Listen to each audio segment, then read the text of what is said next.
What in the hell's going on? What the hell is going on? What the hell is going on? I don't know what the hell he's talking about. You don't have to know what the hell is on it. What the hell's the matter with these guys? We don't know what's going on. What the hell's going on? Who in God's name knows what it's all about?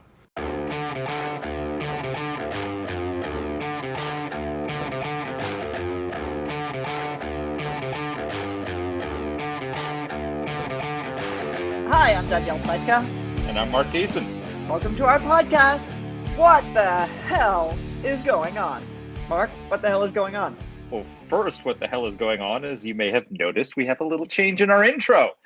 We've got a new president, and so we've got a new litany of what the hells to greet you when we start the podcast. And kudos to our producer, Alexa, for finding them all. In case you didn't recognize all the names, the first one is Joe Biden. Then we have Ted Cruz, Devin Nunes, Joe Biden again, Donald Trump, Joe Biden again, AOC, Lindsey Graham, and finally, Joe Biden. What I find shocking is just how many people are asking the same question we are, Danny. What the hell is going on? I kind of still love to think that these people have the answers, but what is increasingly evident is that, like us, they have no freaking clue what the hell is going on. Well, speak for yourself. I know what the hell's going on. Yes. Well, we'll let our listeners decide that. So it's a big day today. Yep. It's Inauguration Day. Yep, reliably every 4 years, it's Inauguration Day. I'm going out of town. Well, you know, I flew in yesterday on a flight from Florida, and there were TSA agents at the gate, like doing additional screening on all the flight. And Pam was on a different flight, my wife, and had the same thing. They were screening everybody getting on a plane for Washington. It was really kind of creepy. Well, I mean, given what happened last week, I think that's to be expected and regrettable. For those of you who listen to us who don't live in Washington, I'm sure you've heard, the streets of Washington are closed. We've got more troops in DC than we have in Afghanistan and Iraq, which is, I feel, kind of ridiculous. But, again, you can't be too careful. No, absolutely. And look, after what happened on the Capitol, we need to have security. We need to make sure that this transfer of power is, I guess it's no longer a peaceful transfer of power after what happened in the Capitol, but no more violence for sure. Well, let's hope not. In honor of our new president and a hopefully slightly different time and tone in Washington, we invited Democratic power player, veteran of multiple White Houses, John Podesta, to join us for the podcast. And he was nice enough to spend a little time with me while Marc was on a plane. So we're going to play that interview for you in just a bit. But Marc, one of the things that we talked about was just how Joe Biden is going to handle the first 100 days. And I started out being, enthusiastic. And by the end, I was a little bit worried. You think? I worry because, look, you are one of the people who pointed this out. It's one thing to have a coronavirus relief bill, and it's another to have a coronavirus relief bill that is like the proverbial Christmas tree with every liberal agenda item on the face of the earth on it. First of all, John Podesta is a Clinton Democrat, which means he is a centrist Democrat. He was Bill Clinton's chief of staff. He was a senior counselor to Barack Obama. He's not part of the Bernie Sanders, Ocasio-Cortez wing of the Democratic Party. And the reality is that that's not the wing of the party that's ascendant right now. Joe Biden is an anomaly. He is a old school liberal. And that means he's a liberal, but he is not a socialist progressive. And he doesn't really represent where the Democratic Party is today. He represents an era where Republicans and Democrats didn't hate each other, where they actually got along and liked each other and agreed to disagree agreeably, as our old boss, Jesse Helms, used to say when talking about how he worked with Joe Biden and other Democrats and tried to find compromise where they could and weren't crazy leftists who are trying to spend trillions and trillions and trillions of dollars and do all sorts of radical things. And so he is very out of step with his party, and his party is going to be pushing him to be basically their figurehead, the auto pen that signs their bills. And there's no check on him right now. And so I'm not worried about Joe Biden, the person. I'm not worried about Joe Biden's temperament. I'm worried that he is not strong enough to stand up to the left wing of his party going forward. No, listen, that is my biggest concern. I worry that Joe Biden isn't going to be a very strong leader internally. We already all are hearing in Washington that his chief of staff, Ron Klain, is basically the prime minister. I think that even though we can reassure ourselves that Joe Biden is a guy who likes to agree to disagree agreeably, in fact, his party is not that party. And the problem is, I think that the slippery slope from issues where we can all agree, faster rollout of the COVID vaccine, more relief to businesses and individuals, more employment incentives, all of those things that I think Republicans and Democrats can agree on. I mean, again, they'll disagree on the margins, will quickly morph into single payer healthcare, into a Green New Deal, into a $15 minimum wage everywhere. And those are things where there's going to be a growing divide. Now, again, I'm not even worried about that growing divide. What I'm worried about is because the Senate is so closely divided, they are going to actually end up getting rid of the filibuster. And then we really are going to be moving towards 2 years of dictatorship. A couple of thoughts on that. First of all, when I was in the White House, I worked for George W. Bush. And one of the first things that George W. Bush did when he was elected president was reach out to Ted Kennedy, the most liberal member of the United States Senate, and say, let's work together on education. And the result was the No Child Left Behind Act, which was bipartisan. It was something that both sides agreed on, brought left and right together, and was a unifying act by finding something that he could compromise on and actually advance a policy goal together with the most liberal member of the United States Senate. When John Podesta was chief of staff at the White House and Bill Clinton was elected, one of the first things Bill Clinton did as president was reach out to all of his former Republican and Democratic predecessors, invite them to the White House, and push for NAFTA. Which was a trade agreement that was opposed by many in his own party, but had bipartisan support in the center right and center left.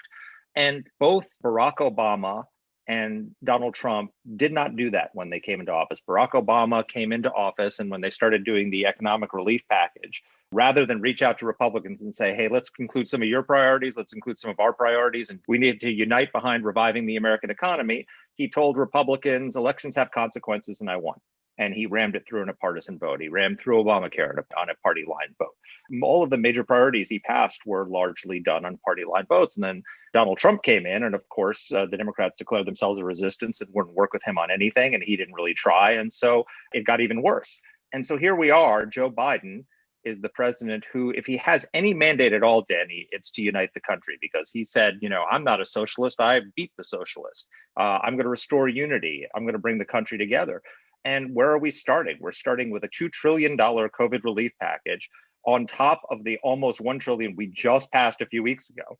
And it includes all sorts of extraneous things like a $15 minimum wage that are divisive. Why wouldn't Joe Biden come in and say to the Republicans, here's $500 billion. I'll take $500 billion. You do some sort of tax incentives. We'll do something else. And, we'll do this together. There's no effort to do that. He has no equivalent right now that we have seen on his opening agenda of the No Child Left Behind Act. He's not reaching out to Mitch McConnell or to anybody else and say, let's work on this together. So I'm sort of disappointed by where we are in terms of the start when it comes to trying to unify the country.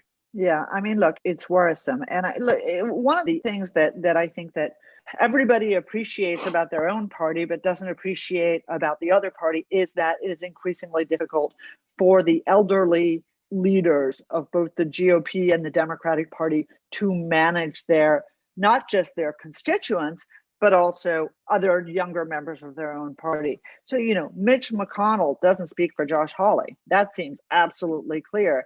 And I don't think that Joe Biden or Chuck Schumer, frankly, speaks for Elizabeth Warren or AOC or Rush Tlaib or any of those adjective deleted folks.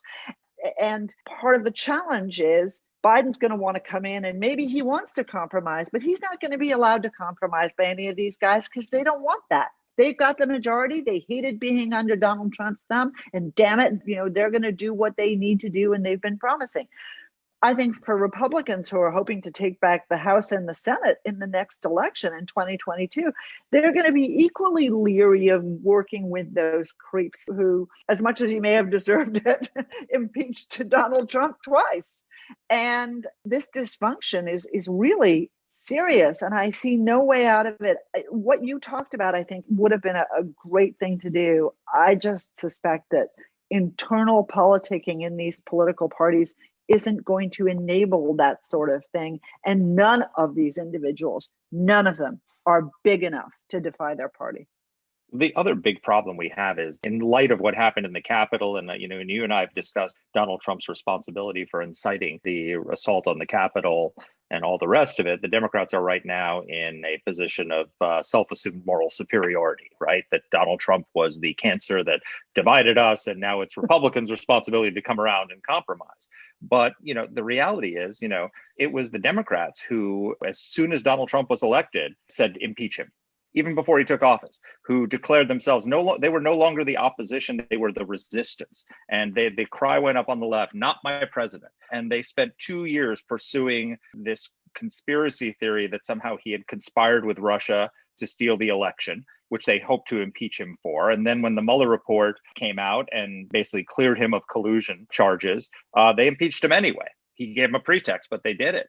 They've just been on a nonstop crusade to destroy Donald Trump from the first day he took office. Donald Trump did more than his fair share to cooperate with those efforts, to give them pretext to do it. He's his own worst enemy. But, then Joe Biden comes up and he gives his speech at his victory rally, and he says it's time to put aside partisan bickering and let's give each other a chance and let's unite the country. And a lot of Republicans say, oh, now you want unity? After spending 4 years trying to destroy the president elected by 70 million Americans, now you suddenly want unity? No thanks. And so I think they have to take some ownership of the divisions that we have in our country. Joe Biden has to take some ownership of the divisions we have in our country. And he's the president. He needs to lead and he needs to unite us. He needs to be the one who reaches out to the Republicans and says, here's my outstretched hand. Let's work on something together. And if they slap it away, then shame on them. But he's the president. They have some responsibility, and he's got the leadership responsibility to do it. I am just worried that we don't have the caliber of leader that we need in this country today at this moment to actually do the kind of things that aren't better for the Democratic Party or better for the Republican Party, but are better for the country. And we're going to press before Biden's inaugural speech. So I hope that he takes Mark Thiessen's advice and that he does actually offer a hand, because I think that George Bush and Bill Clinton were right. The problem is, number one, we don't have a political leader who's big enough to do that these days. And two, I think our public isn't going to reward it as much, perhaps, as they would have in those days. And look, shame on them, shame on us. But also, I look at these divisions and ask myself how the public is intended to bridge these gaps as well. Certainly, you and I have tried with our inaugural podcast of the Biden administration. We've gone to, Mr. Big D Democrat, and it says a lot about him that he was willing to make the time in one of the busiest weeks of his year to sit down and chat.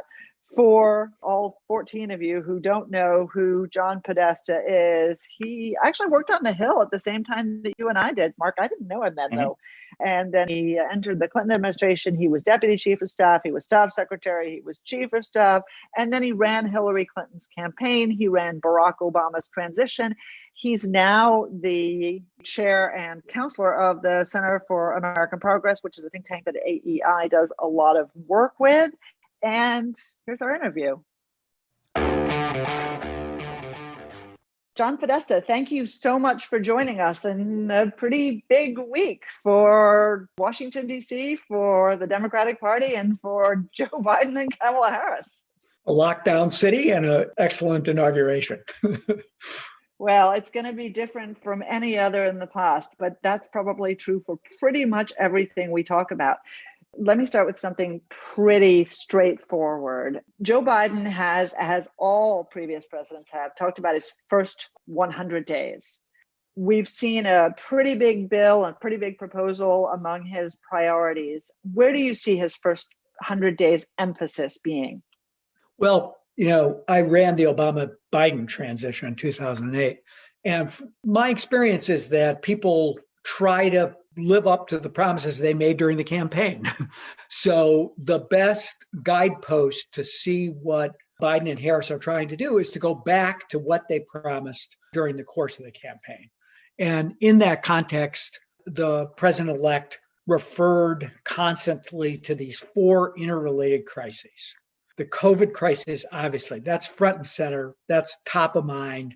The resulting economic crisis, the racial justice crisis that was exposed not just by the killing of George Floyd and Breonna Taylor, but also by the differential impact that we saw from COVID and the climate crisis, which I think that he drew into that conversation and said, we're deep into this COVID crisis right now, but in the future, we have to come to grips with this climate crisis. And he put forward a program about how he was going to deal with that. How he was going to get on top of COVID, and then how he was going to turn his attention to building a recovery that was addressing all those issues. And I think what you've seen to date is his making good on that. First and foremost, with a big infusion of funds to really provide relief to people who are being super hard hit by COVID, try to get people back to work, try to get schools open, try to get the vaccine properly distributed.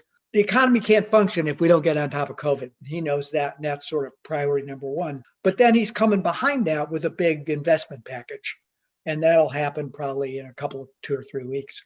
So we want to come to that investment package, but one of the words that has been really on the president-elect's lips, basically since November, since he won, is this word healing.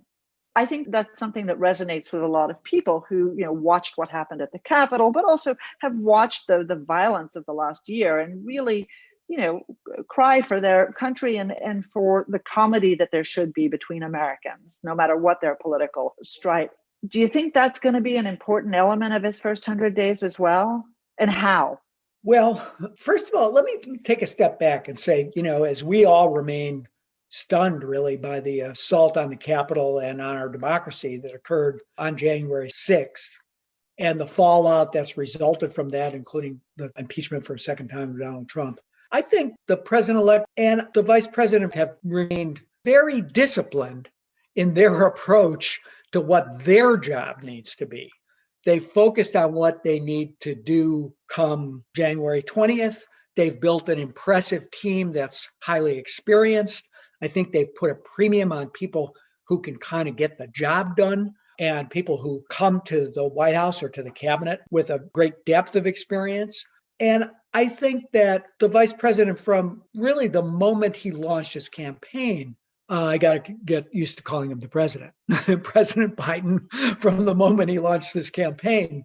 And his reference to Charlottesville in those very early days, I think he saw the country coming apart. And I think he saw his mission as trying to pull it back together. And that his appeal was largely a personal appeal to his own decency, his own sense of recovery from deep pain and the ability to kind of move forward. And I think that's what people found attractive about his candidacy. That's why he won the nomination, first of all, and that's why he was elected president. So I think that remains an important mission for him, but I think that it will be in the contents of doing the work of getting people vaccinated, of getting kids back in school, of getting people to try to reach out and find some common ground, to get the economy going again, to pay attention to the economic pain that people have felt, where they would have been evicted, but for the moratorium he plans to extend or the unemployment benefits that may have run out. I mean, he's right there with the people trying to say, I understand you, this depth of pain, 400,000 people now dead from COVID, and get the country back to work. And by putting you back to work, I think we could bring the country back together. So I'm sure he's going to reflect on the moment in his inaugural address and try to reach out to people who didn't vote for him as well as to people who did. But I think that whether, he can kind of wave a magic wand and reduce the level of partisanship, I think that's unlikely, and we shouldn't hold him to that kind of standard because division is deeply ingrained, not only in our politics, but now in our culture. So here's a question from Mark apropos of that. Is Joe Biden making a mistake by starting out his presidency with a COVID package that's just like the HEROES Act that includes all sorts of funding for things that have nothing to do with COVID, like a $15 minimum wage? If this is his first big initiative and his first effort at restoring unity, shouldn't he be including Republican priorities or trying to limit it to things that are just COVID specific rather than loading it up with progressive policy prescriptions that don't have a lot to do with the pandemic? Well, I think this is a pretty focused package and is focused on the pandemic. And it's focused on the pain that people are experiencing during the pandemic. So the fact that people with low wages have no safety net, that they're pressured when they lose days of work, when they're extremely vulnerable, means that he's done things like included paid family leave, but paid family leave targeted at the reason that people have to stay home.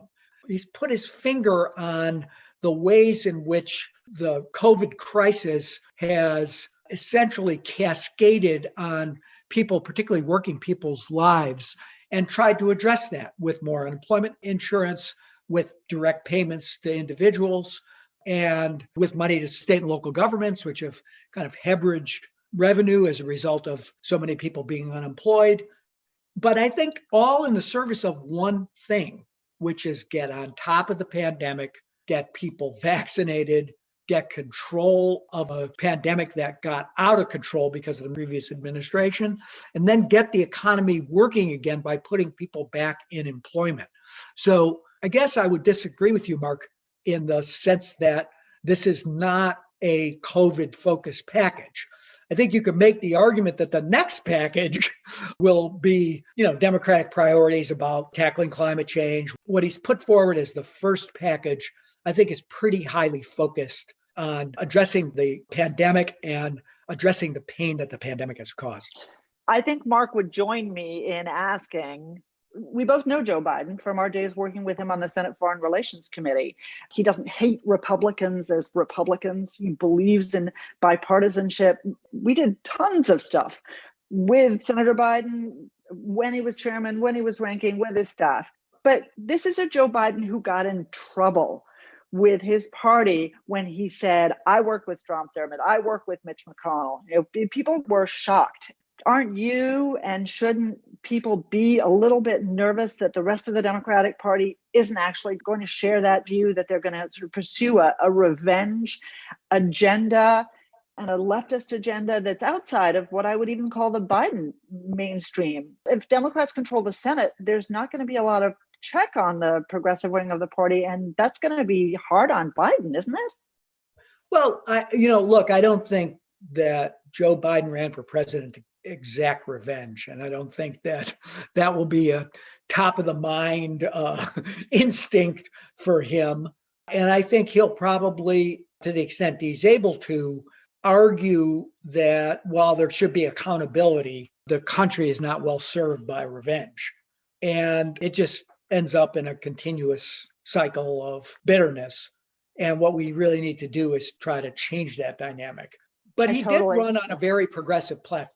And I think that is more probably progressive than you would have seen him run on the previous times he's run for president. That, I think, reflects a couple of things, not just the changing nature of the Democratic Party, but a changing analysis about what has happened in our society and in our economy, and the great split that's occurred between the top and the middle and working people. And I think that it is, consistent with now mainstream Democratic thinking that there needs to be more intervention to produce a stronger economy, which is built on greater fairness. You raised earlier the question about the $15 an hour minimum wage. And I think that, again, is an understanding, first of all, that there's tremendous amount of academic research that says raising the minimum wage, including in comparative studies that look at jurisdictions that are right next to each other, where one jurisdiction's raised it and the other hasn't, that there is not job loss, job effect from raising the minimum wage. And it's a way of lifting people at the bottom up a little bit and letting them participate in the fruits of a very strong economy. We've decoupled productivity from wage growth. And I think he's actually trying to attack some of the growing inequality in the economy that actually is, I think, and more research indicates, is a burden on growth, not an accelerant to growth. So I think he's trying to come up with an economic program that supports high worker participation. That's his emphasis on paid family leave and other issues, childcare and other issues like that. But he's also trying to focus on the fairness in the economy. And then finally, and I think this is where his big investments will be, on the need to get on with the project of transforming our energy system from one of dirty fossil fuel based energy to clean and renewable energy. So the big emphasis on climate change is also part of the understanding that the economy, human security, national security are going to be upended by the effects of a warming world unless we don't get in and begin to address that. Okay, so I want to get to some of the national security questions. I wish I had Mike Strain, our director of economic studies, who's a labor economist, sitting next to me, so he could argue about the effects of the $15 wage, but that's going to be it. Look, in the sense that we have fights about ideas, that's a great place for all of us to be. I would love for us to be fighting about ideas and not. I agree with that. I think that's the way politics used to work, where, you had honest disagreement about what was going to be best for the economy, what was going to be best for workers. And I think that's devolved into kind of conspiracy, name calling. The democracy will not work if we can't kind of break that cycle and get back to discussion. But I would note, by the way, that the voters of Florida, Donald Trump's new home state, voted for a $15 minimum wage on the ballot. So at least they thought it was going to help improve the lives of workers in that state. And you've seen that happen across the country as well, without any real connection between job creation or job loss and raising the minimum wage. All right, I'm going to link some of our Mike Strain's work in our transcript for this. But what interests me when you talk is that I hear you speaking from a liberal perspective that reminds me a little, I guess I would call it old school.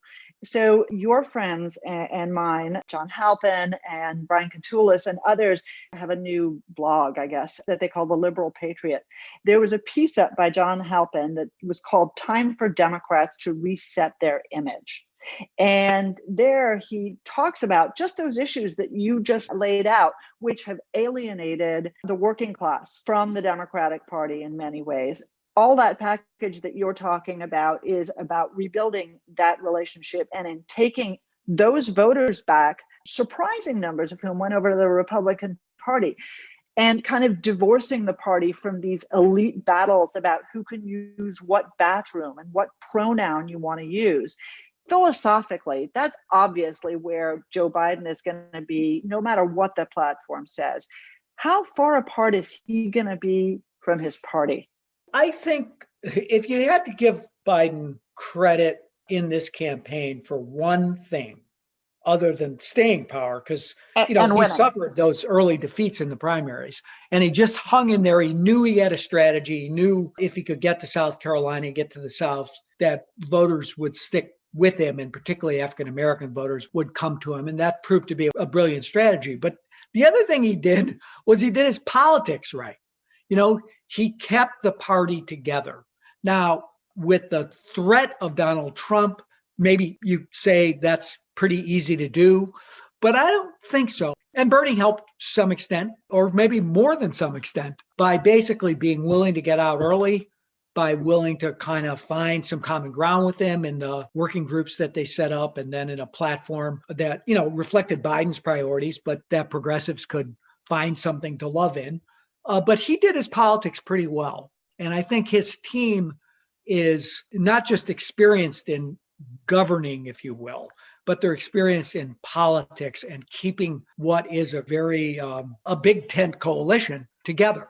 A lot of my friends, because I spend so much of my time on climate change and look to the investments that we talked about earlier and whether they can get done through budget reconciliation. And I remind them that given the narrow margin in the House and the 50-50 nature of the Senate, I think we can get a large investment package done, and we can get people to work doing the work that needs to be done.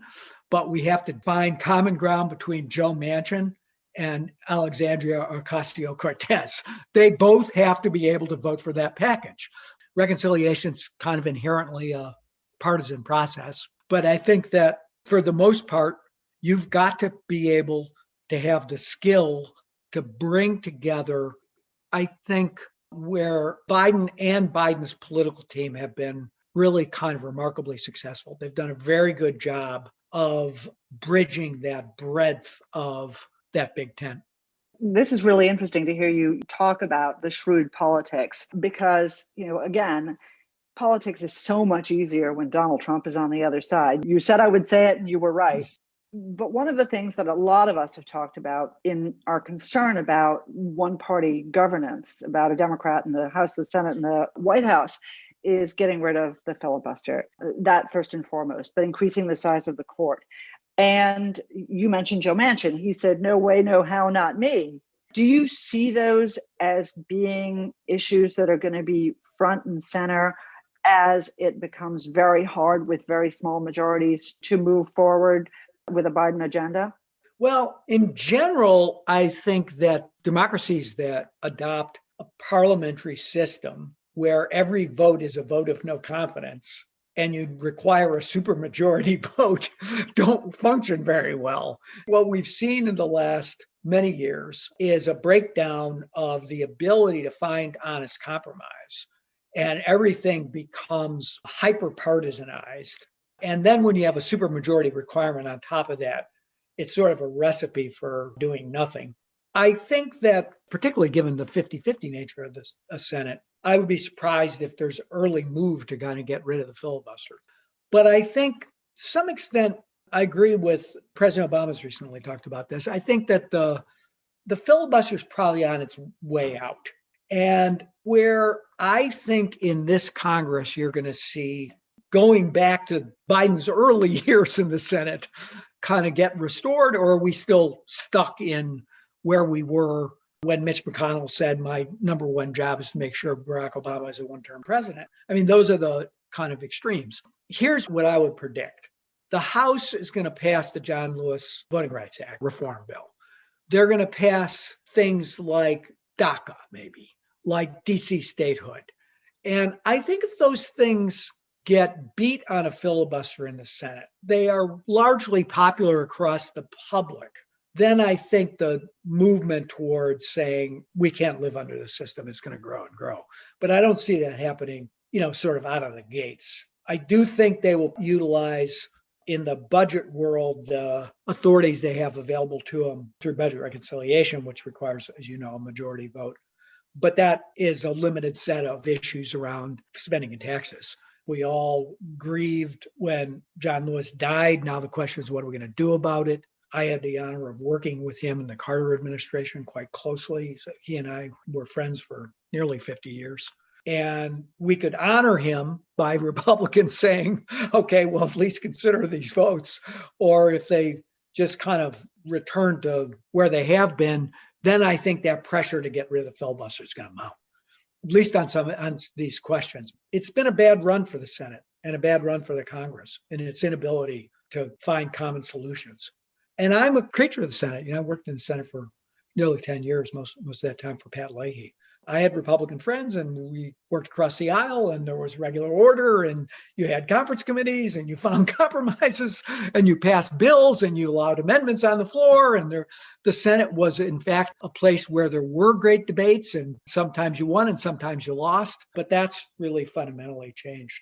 Let me try with a lightning round because I'm getting to the end of your time. So given everything you just said, is it a mistake to see the Senate start its first action of the Biden presidency on impeachment? Look, I don't think it's what they would have chosen, but is what the president handed to them on January 6th. They would have preferred, I think, that he at least just shut his mouth, if not admit that he had been defeated as a normal politician would have done. But he riled up that crowd.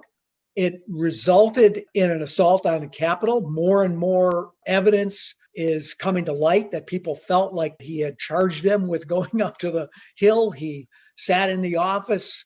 He couldn't understand why people weren't as exhilarated as he was by what was happening at the Capitol. I mean, if there was any grounds for impeachment, I think inciting sedition is probably it. So I don't think the Senate would have preferred to be doing this, but I think it is the direct result of Trump's action post-election, but particularly on January 6th.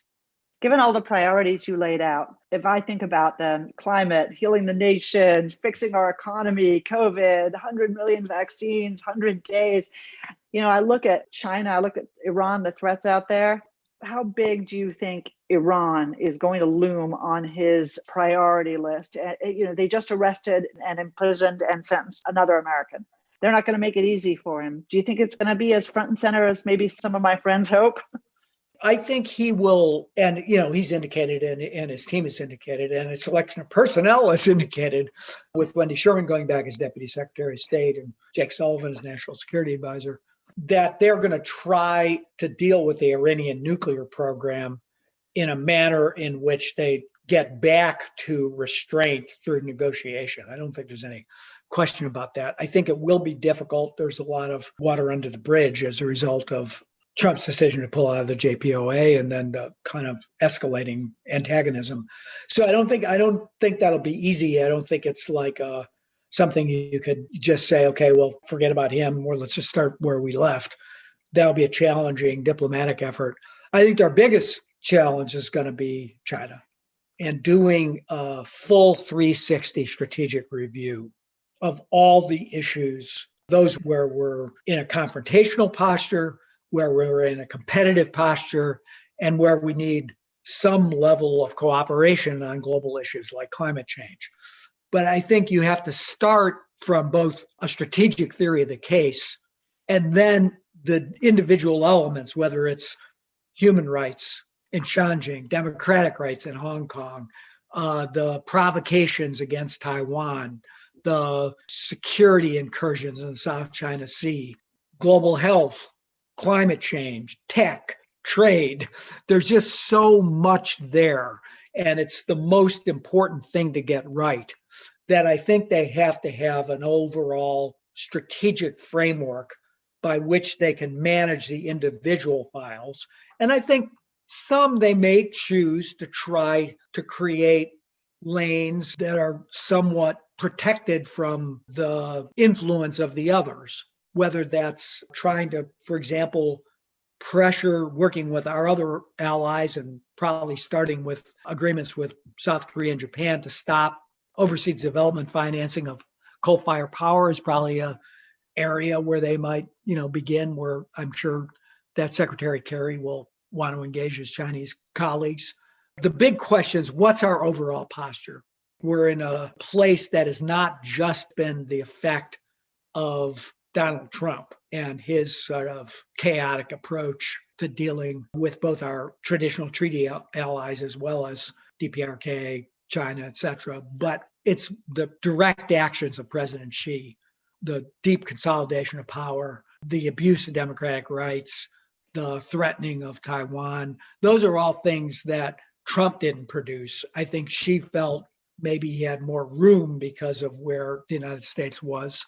But in the end of the day, we're in for a period of trying to develop an overall strategic approach that is not just the United States, but includes our allies, both in Europe and in the Asia Pacific, that can get to a place where we can begin to kind of manage the challenges and the disagreements and keep China from activities that are just antithetical to things that we value and believe in. Amen. All right. Exit question.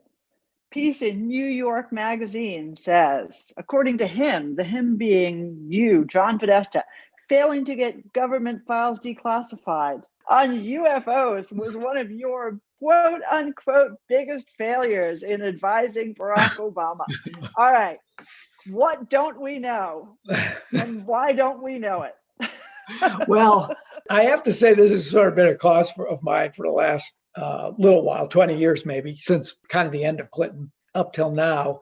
I do think that the public has a real interest. What is in classified files, what the government does know about unexplained aerial phenomena. We've seen some recent disclosure, and I credit Harry Reid with that, for both pushing the Pentagon to fund a program, but also to push them to basically make more information available. The historic files, which have been, I've been involved with trying to get declassified, still are for the most part unavailable. Now they're kind of lost to history to some extent, because usually if you don't want to declassify something after a very long time, you just manage to lose it. which we've seen happen So wait, time and again. are there aliens out there? Well, don't you think there are? Wouldn't it stand to reason that there are? Absolutely. The longer I live in Washington, the more I believe it. Listen, thank you so much for taking the time. We're really grateful, especially given the holiday and the week. Thank you. And I hope you'll come back at some point and join us again. And I wish you and Marc a good inauguration. So Dany, that was a terrific interview you did with him, and thank you for asking some of my questions. The most troubling thing for me was how casually certain he was that the filibuster is on its way out. And, that's coming from, as you pointed out at the beginning, he's a creature of the Senate. He worked for Pat Leahy. He spent years up there. Joe Biden is probably the first president we've had since Lyndon Johnson who was truly a man of the Senate. Barack Obama was a senator for about 2 minutes. Joe Biden was a senator since 1972 and understands the institution, understands the importance of the rights of the minority. The idea that on Joe Biden's watch, we're going to see the filibuster go is really shocking. And, we're all sitting here, those of us who understand the consequences of that. Everyone talks about the damage that Donald Trump did to our institutions. No, the damage to our institution would be permanently changing the Senate to a majoritarian institution remade in the image of the House of Representatives. If you like the House of Representatives, you're going to love the new United States Senate with no minority rights whatsoever. And we're sitting here counting on Joe Manchin to save us. Joe Manchin is going to side with Mitch McConnell and against Joe Biden, Chuck Schumer, Nancy Pelosi when the Republicans try to stop one of Biden's priorities. Not happening. So I'm very worried about this. So a few things. First of all, for those who are not familiar with how the House of Representatives works, and that is surprisingly a lot of people, the House is a tyranny of the majority. No House bill goes to the floor before it goes through the Rules Committee, which is controlled 100% by the Speaker of the House. What I don't get, and I guess I didn't press hard enough because I was so eager to get to my question about UFOs, but because you got to admit, ending any interview with the line, aliens are out there. Well, don't you think so? is pretty epic. But look, you go crazy, lady. What I don't get is why there is not a sense that what goes around comes around. You and I have talked about this when we talked about the filibuster. This is an issue that was started by the Democrats when they got rid of the judicial filibuster. And that was just, guys, I mean, do you really not see where this is going? They opened the floodgates. They opened Pandora's box. And that was Harry Reid, the former majority leader of the Senate.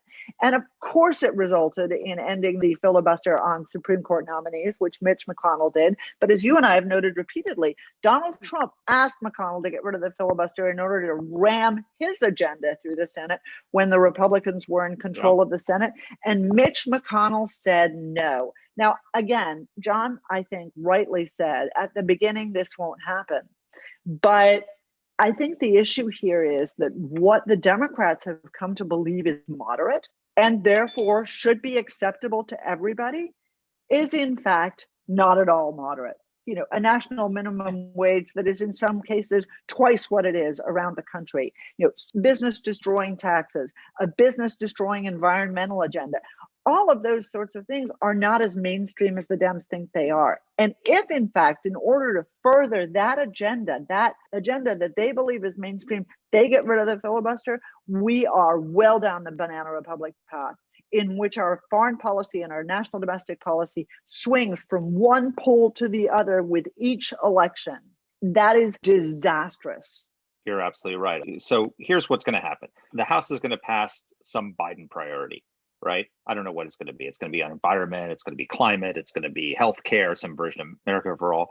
And the Republicans are going to block it. Just as, by the way, the Democrats blocked police reform and lawsuit reform and the border wall and any number of Trump priorities, vigorously exercise their rights in the Senate as the minority to just kill stuff, not just even slow it down and force compromise, but actually kill Trump priorities. As soon as Mitch McConnell starts killing a Biden priority, they're going to say, how dare you? We're not going to let the vanquished Republican minority block President Joe Biden's agenda.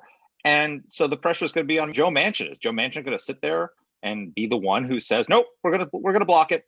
Sorry, Joe Biden, your priority doesn't get done. And you predict this very well, Dany. They're going to regret it, because what will happen is they will start passing increasingly radical and unmoderated priorities, right? Because the whole point of the 60 votes is to require bipartisanship, to moderate legislation. You have to get buy-in from the minority if you want to get anything done. And they will start passing things with Kamala Harris as the deciding vote and 50 votes.